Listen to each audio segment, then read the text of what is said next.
नमस्कार दोस्तों, बहुत बहुत स्वागत है दोस्तों। देखिए, आज की वीडियो में जो वनस्पति लेकर के आया हूं, जो मैं पौधा लेकर के आया हूं, बहुत ही बेहतरीन पौधा है दोस्तों। आप यकीन मानिए दोस्तों, मैं इसके फायदे बताऊंगा। जबरदस्त फायदा करता है दोस्तों, बेहतरीन तरीके से फायदा करता है दोस्तों। देखिए, हमारे आसपास बहुत सारी वनस्पतियां पाई जाती हैं जिसको हम जानते हैं, पहचानते हैं, लेकिन उसके औषधि गुणों को नहीं जानते, जिसकी वजह से हम उससे बेनिफिट नहीं ले पाते हैं, उसके बेहतरीन फायदे हम नहीं ले पाते हैं दोस्तों।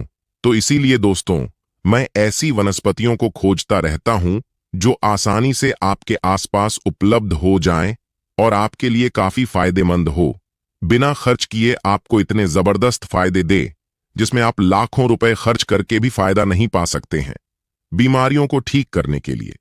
तो इसी तरीके से जो ये पौधा देख रहे हैं ना, बहुत ही पावरफुल है दोस्तों। वीडियो में आगे बढ़ने से पहले आपसे हाथ जोड़कर निवेदन है, कमेंट बॉक्स में जय भोलेनाथ बोलकर वीडियो को लाइक और चैनल को सब्सक्राइब अवश्य कर ले, जिससे आने वाली वीडियो आप तक पहुंच जाएगी दोस्तों। देखिए, आपको जब इसकी जानकारी नहीं होती है तो आप इन पौधों को इग्नोर कर देते हैं। ऐसा ना किया करें दोस्तों। हर पौधा जो आपके आसपास पाया जाता है, जिससे आप देखते हैं, उसके अंदर औषधि गुण कूट कूट के भरे होते हैं। बस आप उसके फायदे के बारे में नहीं जानते हैं, कैसे उसका सेवन करना यह नहीं जानते हैं, किस तरीके से औषधि को बनानी है यह नहीं जानते हैं। इसीलिए आप उसे इग्नोर कर देते हैं और आप उसके फायदे नहीं ले पाते हैं। उसके बेहतरीन औषधि गुणों के बारे में जानना जरूरी है दोस्तों। देखिए, अगर आप जानकारी रखते हैं कि कहीं ना कहीं इमरजेंसी में भी काम आ जाती है। कभी कभी गांव देहात में लोग दूर दराज रहते हैं, बहुत सारी इमरजेंसी पड़ जाती है, जिसकी वजह से वहां तुरंत दवा उपलब्ध नहीं हो पाती, डॉक्टर के पास नहीं जा पाते हैं। तो ऐसे में अगर आप ऐसी औषधियों के बारे में जानेंगे तो उसका तुरंत इलाज कर सकते हैं, तुरंत फायदा ले सकते हैं। तो इसी तरीके से दोस्तों, देखिए, यह जो वनस्पति है ना, इसके जड़ का, इसके पत्तों का, इसके फूल का, इसके फल का, यानी कि सारे चीजों का, इसमें से दूध भी निकलता है दोस्तों। उस दूध के इतने जबरदस्त फायदे हैं कि आप सोच नहीं सकते। इन सारे इसके अंग का फायदा होता है, भरपूर फायदा होता है दोस्तों। तो इस पौधे के बारे में, इसके बेहतरीन एक एक चीज के बारे में मैं आपको बताऊंगा, कैसे आपको इसका सेवन करना है, क्या क्या सावधानी बरतनी है दोस्तों। ये जो पौधा देख रहे हैं ना, इस पौधे के साथ सावधानी भी विशेषकर बरतनी होती है, तो वह भी मैं आपको बताऊंगा। तो वीडियो के साथ बने रहिए, वीडियो को इग्नोर मत करिए दोस्तों, और ऐसे फॉरवर्ड करके, यानी कि कुदा के मत देखिए, क्रम से देखिए, ताकि सावधानी भी आप समझ पाएं और इसकी खुराक की मात्रा विशेषकर ध्यान देनी पड़ती है, तो वह भी आप जान पाएं। अगर आप इसको ऐसे स्किप करके देखेंगे, फॉरवर्ड करके देखेंगे, तो आप बीच बीच में बहुत सारे मिस कर जाएंगे, और अगर आपने सेवन किया तो आपको फायदे नहीं हो सकते, तो आप कहेंगे कि फायदा नहीं हो रहा है। तो इसलिए क्रम से जरूर देखें, बहुत ही आपको लाखों रुपए तक बचा सकती है ये जो मैं आपको औषधि बताने वाला हूं। देखिए, आजकल का जो युवा है ना दोस्तों, वह आप देखेंगे ना, उसकी एक समस्या होती है। आजकल के युवाओं को तो छोड़िए, बूढ़ों में तो समस्या आ ही जाती है, लेकिन युवाओं में भी यह समस्या देखने को मिलती है। उनको अहोनी, कमजोरी की समस्या हो जाती है, अंदरूनी कमजोरी की समस्या हो जाती है और यह समस्या वह खुल के बात भी नहीं कर पाता है। तो इसीलिए ये वीडियो जरूर देखिए। ऐसे हजारों लाखों युवा परेशान होते हैं। इसी वजह से आप देखेंगे कि जब आप टीवी में देखते हैं तो आपको ऐसी औषधियों के बारे में लोग डॉक्टर प्रचार करते हैं। जब 12 बजे के बाद जब आप देखेंगे तो इस तरह के औषधियों के बारे में वहां पे पहले क्या होता था कि दीवार पे और ऐसे होल्डिंग लगाई जाती थी, दीवार पे बड़े बड़े अरों में लिखा जाता है कि नामर्द वाले संपर्क करें फला फला। लेकिन अब क्या है कि ये सारी चीजें कम हो रही हैं। सोशल मीडिया पे ऐसे डॉक्टर आते हैं, रात में टीवी पे बताते रहते हैं, तो यह समस्या देखने को मिलती है। बहुत सारे लोग इसके खुल के बात नहीं करते हैं। तो आज की वीडियो में मैं आपको बताऊंगा, देख लीजिए, पहचान लीजिए दोस्तों, यह पौधा वही है। जी हां दोस्तों, मैं इसका सबसे पहले नाम बता देता हूं। इसका नाम है दोस्तों मदार का पौधा। इसे आग के नाम से भी जानते हैं। हो सकता है कि आपके क्षेत्र में किसी और नाम से जाना जाता होगा, तो कमेंट करके जरूर बताइएगा कि आपके क्षेत्र में इसको किस नाम से जाना जाता है। देखिए, जब आप इसको कहीं से तोड़ते हैं, इसके पत्तों को तोड़ते हैं, तो इसमें से खूब ढेर सारा दूध निकलता है। इस दूध के फायदे बताऊंगा उनके लिए, जिनके नसें कमजोर हो चुकी है, जिनके अंग में ढीलापन रहता है, वह उसके अंग को मजबूत करने के लिए मैं इसके दूध का प्रयोग आपको बताने वाला हूं, तो ध्यान से सुन लीजिएगा। दोस्तों, कॉपी पेन लेकर के बैठ जाइए और इसको लिख लीजिए। आपको क्या करना है, इसके कम से कम 15 ग्राम या 20 ग्राम तक इसके दूध को निकाल लेना है। किसी जार या सीसी में निकाल ले। सुबह सुबह आएंगे, दूध भरपूर मात्रा में निकलेगा। जब दिन चढ़ता है तो दूध कम निकलता है, तो सुबह सुबह ज्यादा दूध आपको निकल जाएगा। तो दूध ले आए, कम से कम 15 से 20 ml इसको दूध ले आए। और फिर क्या करें, 10 ग्राम की मात्रा में आपको लेना है धतूरे का बीज। धतूरे के बारे में हमने बहुत सारी वीडियो बना रखी है। आप चाहे तो उसको देख करके बहुत सारे धतूरे के फायदे आप जान सकते हैं, लेकिन आपको 10 ग्राम का ये बीज लाना है दोस्तों, धतूरे का। और इसके बाद आपको क्या करना है दोस्तों, इसको और आपको लेना है कम से कम 100 ग्राम तक आपको सरसों का तेल लेना है, और फिर उसको आंच पे चढ़ाना है, धीमी आंच करके। फिर उसको 10 ग्राम बीज जो आप धतूरे के लिए हैं उसमें डाल के पकाएं धीमी आंच पे। जब औषधि काली पड़ जाए, धतूरे का बीज काली पड़ जाए, तो उसको छान करके फिर ठंडा होने दें।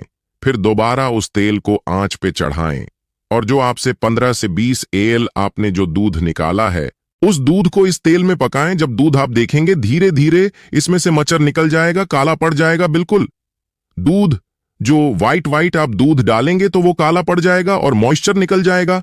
और एकदम धीमी आंच पे पकाना है, एकदम धीमी आंच पे दोस्तों, देर तक। इसके बाद आप उस औषधि को उतार लें और उसको आप क्या करें दोस्तों, ठंडा करके किसी भी सीसी में रख लें।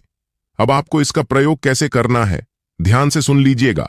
जब आप रात में सोने जाएंगे तो अपने प्राइवेट अंग जो है उसके ऊपरी भाग को छोड़ करके फिर निचले वाले हिस्से में आपको 2-3 बूंद इसके ऊपर तेल टपका करके और मसाज करना है। कम से कम आपको मालिश करना है 10 मिनट तक, और आपको यह प्रयोग जरूर करना है। इससे क्या होगा कि ब्लड सर्कुलेशन आपको तेज होगा, नसों की कमजोरी में मजबूती आएगी दोस्तों, बिल्कुल स्ट्रांग होगा, और आपकी धीरे धीरे जो समस्या है लूजपन की, वह ठीक हो जाएगी। बहुत बेहतरीन दोस्तों, ये बिल्कुल आजमाया गया नुस्खा मैं आपको बता रहा हूं, लेकिन इसके साथ साथ यह वर्तनी है कि अगर आप कुछ लोगों को एलर्जी होती है, लगभग 2 पर लोगों को लगभग एलर्जी आ ही जाती है। जैसे एलर्जी का मतलब क्या है, जैसे आप इसको लगाएंगे तो 1-2 दिन में ही हो सकता है दाने निकलने लगे। तो जैसे अगर आपको हो तो इस प्रयोग को बंद कर दें, आप ना करें। जिनको यह समस्या ना हो वह प्रयोग कंटिन्यू करते रहे। आपको 15 से 14 दिन तक इसका प्रयोग करना है। इतने में ही आपकी समस्या ठीक हो जाएगी। और जब आपको यह ठीक हो तो कम से कम 20 दिन तक इसका लगातार प्रयोग कर ले। 20 या 21 दिन तक इसको प्रयोग करें। इसके बाद इसको प्रयोग को बंद कर देंगे। इसी में आपको बेहतरीन फायदा हो जाएगा दोस्तों। तो इस तरह से आप प्रयोग करके अपनी समस्या का समाधान कर सकते हैं। चलिए मैं दूसरा प्रयोग बता रहा हूं दोस्तों। जिनको मलेरिया की समस्या हो जाती है, तो मलेरिया की समस्या मैं आपको बता रहा हूं। बिल्कुल मैंने खुद आजमाया है, यह मेरी मलेरिया बिल्कुल ठीक हो गई। जिनको भी मलेरिया हो जाए तो आपको क्या करना है, ये जो मदार देख रहे हैं ना, कम से कम 2 फीट की डंडी इसकी तोड़ लेनी है। मोटी डंडी लेनी है, लगभग पुरानी मोटी डंडी लेनी है, 1 अंगूठे के मोटी इतनी। और उसको तोड़ करके फिर आपको दूध में डाल करके आपको खुआ जैसे जलाते हैं, आपको क्या करना है, आधा किलो दूध लेना है। आधा किलो दूध ले, उसको फिर आग पर चढ़ा करके धीमी आंच पे और उसको खुआ बनाए। और इसी दूध की इसी जो लकड़ी ली है ना, इससे उसको चलाते रहे, इसकी डंडी से चलाते रहे। जब तक खुआ जम के तैयार ना हो जाए तब तक इसकी घुमाते रहना है। इसमें क्या होगा कि इसके अर्क होंगे ना, इसके अंदर वह बेहतरीन अर्क होता है जो कि आपकी मलेरिया को ठीक करता है। उससे उसके जो बैक्टीरिया होते हैं, उससे वायरस होते उसेता है, इसमें वह तत्व पाया जाता है। लेकिन इसको सीधे नहीं खा सकता है क्योंकि ये पॉइजन का काम कर जाएगा दोस्तों। इसलिए दूध के साथ हल्का हल्का गर्मी पा करके यह दूध में मिक्स होता है और दूध के साथ मिक्स होकर के आपके औषधि के रूप में काम करता है। तो इस तरह से इसका प्रयोग किया जाता है।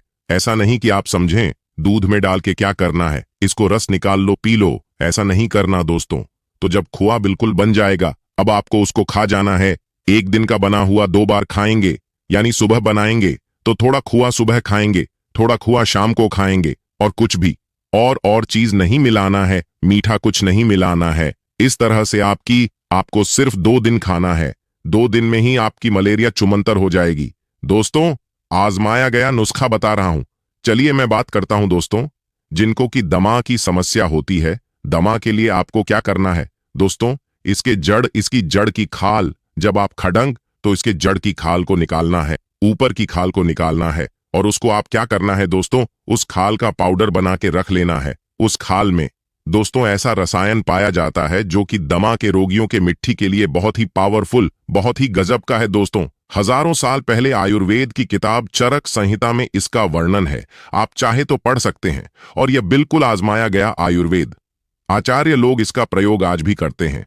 दमा रोगी पे तो आपको क्या, लेकिन सावधानी के साथ दोस्तों, जब वह पाउडर आप बना लेंगे, छाया में सुखा करके पाउडर बना के रखेंगे, तो वह एक रत्ती भर का 10वां भाग लेना है। यानी कि चावल आप देखते हैं ना, चावल, वो जो आप बासमती वाला लंबा लंबा चावल देखते हैं, उसका 10वां भाग करेंगे तो 1 चुटकी भर आएगा। वह चुटकी भर आपको क्या करना है, जीभ पे रख के और गुनगुना पानी पी लेना है या फिर शहद के में मिला करके खा जाना है। इस तरह से यानी कि 1 चुटकी भर यानी कि रत्ती भर लेना है। आपको इतना सा रत्ती भर लेकर के आपको एकदम छोटे चावल के बराबर लेना है।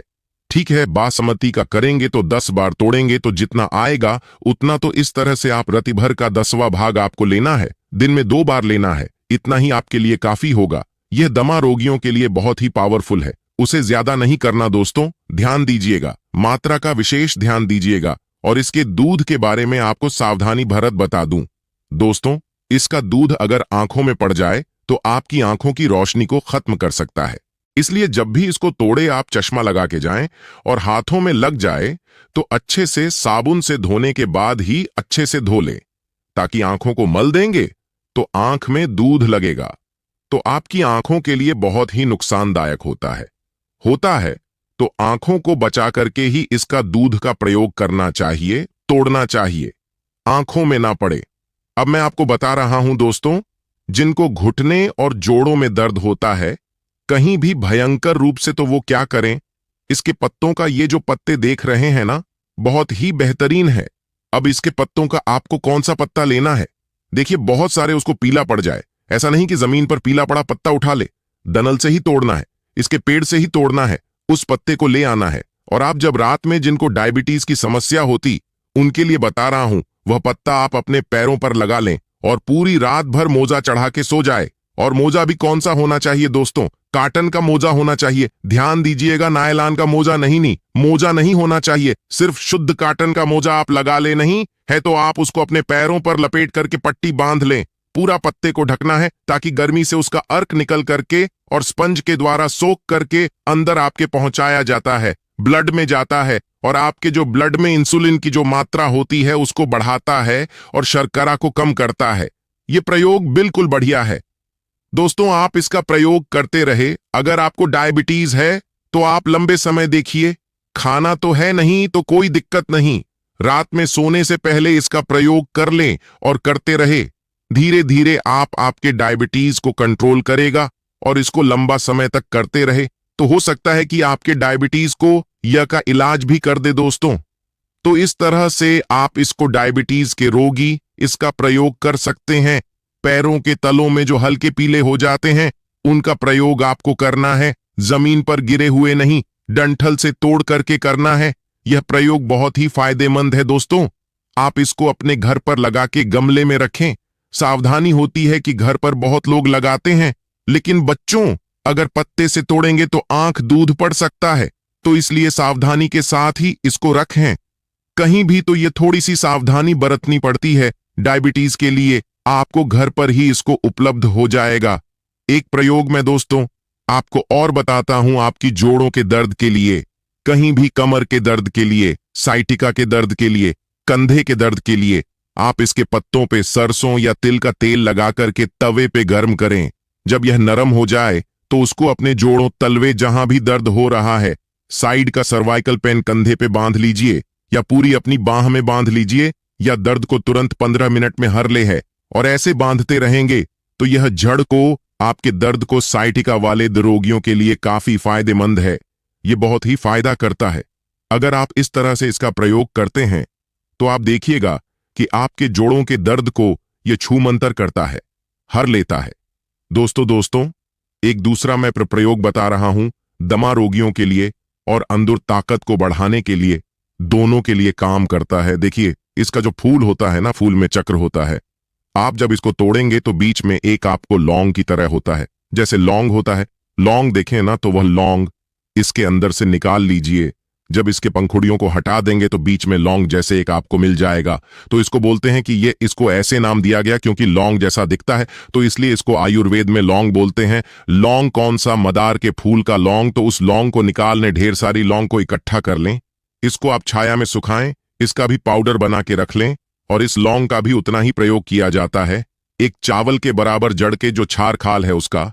तो चावल के दवा रत्ती भर के रत्ती का 10वां हिस्सा प्रयोग किया जाता है, लेकिन इसका रत्ती भर प्रयोग करते हैं, यानी कि चावल के बराबर इसका प्रयोग करते हैं, इसके लौंग का, और उसका सेवन करते हैं गुनगुने पानी के साथ या फिर शहद के साथ। दिन में सिर्फ एक बार किया जाता है, दिमाग के लिए ठीक होता है। और फिर दोस्तों इसका ये जो आपने लवंग का पाउडर है, इसको आपको सतावर के साथ, अश्वगंधा के साथ अगर प्रयोग करते हैं तो आपके अंदरूनी ताकत को बढ़ाता है। लेकिन अंदरूनी ताकत को बढ़ाने के लिए आपको रत्ती भर का, यानी कि चावल का 1/4 भाग प्रयोग करना है।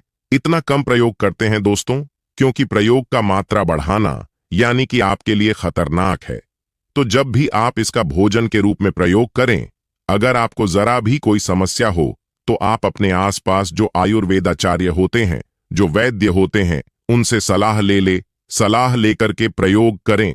भोज खाने के लिए इसको विशेष तौर पर हम लोग बताते हैं कि अपने सेन प्रयोग किया करें। जब भी आप इसको भोजन सेवन के रूप में प्रयोग करें तो अपने आसपास जो वैद्य होते हैं, जो चिकित्सक होते हैं, जो आयुर्वेद के जानकार होते हैं, उनसे सलाह ले लें, उनसे बात कर ले, तभी प्रयोग करें। इस तरह से करते हैं दोस्तों, ताकि अगर इनका कोई भी समस्या आपको हो तो आप तुरंत उनसे संपर्क करके उसका समाधान पा सके। ऐसे आप वीडियो देखेंगे, आपने प्रयोग किया, कुछ नुकसान हो जाएगा, तो फिर आपको वहां पर उस समय समाधान करने वाला कौन मिलेगा? तो इसलिए धतूरे का भी प्रयोग और ये जो मदार है, इसका भी प्रयोग करने के लिए विशेषकर सावधानी के साथ किया जाता है। तो इसलिए जब भी आप इसका प्रयोग करें भोजन खाने के रूप में, सोयन के रूप में, तो आप अपने वैद्य के सलाह में, देख रेख में ही करें। यही इसकी सावधान होती है दोस्तों। वीडियो देखने के लिए बहुत बहुत धन्यवाद।